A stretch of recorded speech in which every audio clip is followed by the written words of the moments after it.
Hello, welcome back to channel guys. Actually in last video ನಾವು memory structure in computer ಬಗ್ಗೆ ನೋಡಿದ್ವಿ.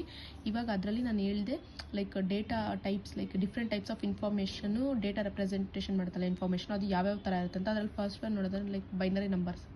ಅಂದರೆ ನಂಬರ್ಸಲ್ಲಿ ನೋಡೋದಾದರೆ ಬೈನರಿ ನಂಬರ್ಸ್ ನೋಡೋಣ. ಸೊ ಯೂಶ್ವಲಿ ನಿಮಗೆ ಗೊತ್ತು ಬೈನರಿ ನಂಬರ್ಸ್ ಅಂದರೆ ಅದು 0 to 9 ಈ ಡಿಜಿಟ್ಸ್ನ ಯೂಸ್ ಮಾಡುತ್ತೆ. ಯೂಶ್ವಲಿ ಇದನ್ನು ಹೆಂಗೆ ರೆಪ್ರೆಸೆಂಟ್ ಮಾಡ್ತೀವಿ ಅಂದರೆ ಝೀರೋಸ್ ಆರ್ ಒನ್ಸಲ್ಲಿ ಇದನ್ನು ರೆಪ್ರೆಸೆಂಟ್ ಮಾಡ್ತೀವಿ. ಸೊ ಇವಾಗ ನಾನು ಹೇಳಿದೆ 0 to 9ನ ಏನು ಡಿಜಿಟ್ನ ಯೂಸ್ ಮಾಡ್ಕೊಂಡು ನಾವು ಬರಿತೀವಿ ಅಂತ. ಅದನ್ನು ನಾವೇನಂತೀವಿ ಅಂದರೆ ಬೇಸ್ 10 ಅಂತ ಕರಿತೀವಿ. ಸೊ ಅದೇ ಝೀರೋಸ್ ಆರ್ 1 ಫಾರ್ಮಲ್ಲಿ ಇರುತ್ತಲ್ಲ, ಅದನ್ನು ನಾವೇನಂತೀವಿ ಬೇಸ್ 2 ಅಂತ ಕರಿತೀವಿ. ಸೊ ಇವನ್ನ ಬೇಸಿಕಲ್ಲಿ ನಾವೇನಂತೀವಿ ಬೈನರಿ ನಂಬರ್ ಅಂತ ಕರಿತೀವಿ. ಸೊ ನೆಕ್ಸ್ಟ್ ಇದು ಫಸ್ಟ್ ಒನ್ ಆಯಿತಾ. ನೆಕ್ಸ್ಟ್ ಸೆಕೆಂಡ್ ಒನ್ ಟೆಕ್ಸ್ಟ್ ಕೂಡ ಕೈಂಡ್ ಆಫ್ ಇನ್ಫಾರ್ಮೇಷನ್. ಇದು ಹೆಂಗಂದರೆ unique numeric value for each symbol use ಮಾಡಿಬಿಟ್ಟು ಇದು ಮಾಡ್ತೀವಿ. ಎಕ್ಸಾಂಪಲ್ ಇವಾಗ ಎ ಅಂದರೆ ಅದು ಆಸ್ಕಿ ವ್ಯಾಲ್ಯೂ ಏನು 65. ಈ ಥರ ನ್ಯೂಮರಿಕ್ ವ್ಯಾಲ್ಯೂನ ಈಚ್ ಸಿಂಬಲ್ಲು ಅಥವಾ ಏನಕ್ಕಾದ್ರೂ ಅಸೈನ್ ಮಾಡಿ. ಇವಾಗ ಎಕ್ಸಾಂಪಲ್ ಇದು ಎಕ್ಸಾಕ್ಟ್ ವ್ಯಾಲ್ಯೂ ಗೊತ್ತಿಲ್ಲ, ನಾನು ಒಂದು 45 ಅಂತ ಇಟ್ಕೊಳ್ಳಿ. ಸೊ ಈ ಥರ ಒಂದು ಸಿಂಬಲ್ಗೆ ಈ ಥರ ನ್ಯೂಮರಿಕ್ ವ್ಯಾಲ್ಯೂನ ಅಸೈನ್ ಮಾಡೋದ್ರ ಮುಖಾಂತರ ನಾವು ಟೆಕ್ಸ್ಟ್ನ ರೆಪ್ರೆಸೆಂಟ್ ಮಾಡ್ತೀವಿ. ಲೈಕ್ ಎಕ್ಸಾಂಪಲ್ ಇವಾಗ ಆಸ್ಕಿ ವ್ಯಾಲ್ಯೂ ಎಲ್ಲ ನಿಮಗೆ ಗೊತ್ತಿದೆ, ಆ ಥರ ಅದೇ ಎ 65 ಆ್ಯಂಡ್ ದೆನ್ ಬಿ ಅಂದರೆ 66, ಅದೇ ಸ್ಮಾಲ್ ಎ ಅಂದರೆ 97, ಈ ಥರ. ಸೊ ಇದು ಸೆಕೆಂಡ್ ಒನ್ ಆಯಿತು. ನೆಕ್ಸ್ಟು ಥರ್ಡ್ ಒನ್ ನೋಡೋಣ.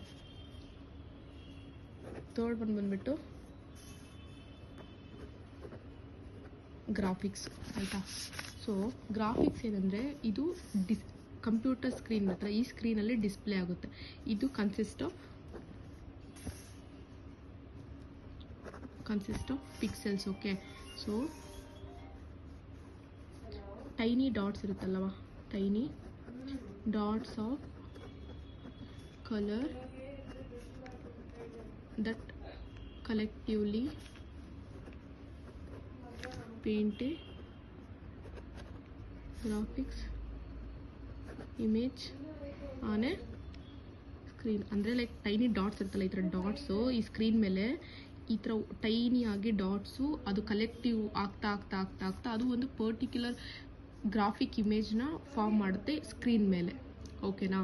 ಸೊ ನೆಕ್ಸ್ಟ್ ನೋಡೋದಾದರೆ ಇವಾಗ ಅದು ಪಿಕ್ಸೆಲ್ ಅಂತ ಹೇಳಿದೆ. ಆ ಪಿಕ್ಸೆಲ್ಸ್ ಹೆಂಗಂದರೆ ರೋಸ್ ಆಗಿ ಆರ್ಗನೈಸ್ ಆಗಿರುತ್ತೆ. ಪಿಕ್ಸೆಲ್ಸ್ ಎಲ್ಲ ರೋಸ್ ವೈಸು ಆರ್ಗನೈಸ್ ಆಗಿರುತ್ತೆ. ದೆನ್ ನೋಡೋದಾದರೆ compression. What is mean by compression basically? So ನಾವು ನೋಡ್ತಾ ಇದ್ದೀವಿ ಕಂಪ್ರೆಷನ್ ಅನ್ನೋದು it becomes costlier to store the files. ಓಕೆನಾ.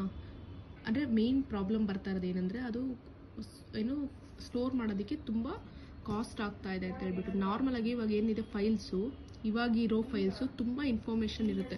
ಅಂದರೆ ಲೈಕ್ ಟುಡೇಸ್ ಫೈಲ್ಸ್ ಏನಿದೆ, ಟುಡೇಸ್ ಫೈಲ್ಸ್ ನೋಡಿದ್ರೆ those are rich in information. ಓಕೆನಾ. So have become very large. So ಜಾಸ್ತಿ ಇನ್ಫಾರ್ಮೇಷನ್ ಇರೋದ್ರಿಂದ ಫೈಲ್ಸ್ ಏನಾಗುತ್ತೆ, ಲಾರ್ಜ್ ಆಗುತ್ತೆ. So this is particular true graphic files with so many pixels in the list. So that rich information ಆದಂಗೆಲ್ಲ large ಆಗುತ್ತೆ file. So ಇದರಲ್ಲಿ ಏನಿರುತ್ತೆ ಅಂದರೆ ಲಾರ್ಜ್ ಪಿಕ್ಸೆಲ್ಸ್ ಇರ್ತವೆ. ಓಕೆನಾ. So thank you guys.